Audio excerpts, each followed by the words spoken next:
भारत पर हमला करना लगभग नामुमकिन क्यों माना जाता है, इसकी रक्षा परतों को समझना होगा। देखिए, ज्यादातर देशों पर तो हमला हो सकता है, पर भारत की बात कुछ और है।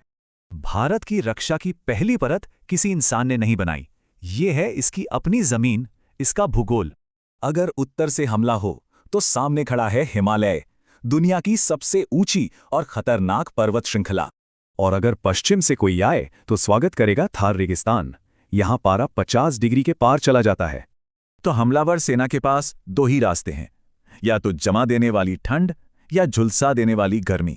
बात यहीं खत्म नहीं होती। घने जंगल, ऊंचे पठार और समंदर में एक ताकतवर नौसेना भी तैनात है। चलिए मान लेते हैं कोई इन कुदरती दीवारों को पार कर भी गया, तो अब सामने आएगी भारतीय सेना। और ये कोई ऐसी वैसी सेना नहीं, ये दुनिया की सबसे बड़ी और अनुभवी सेनाओं में से एक है।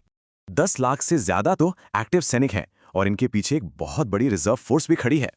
और सबसे बड़ी बात, इस सेना को हर मुश्किल इलाके में लड़ने का तजुर्बा है, ग्लेशियर से लेकर जंगल तक।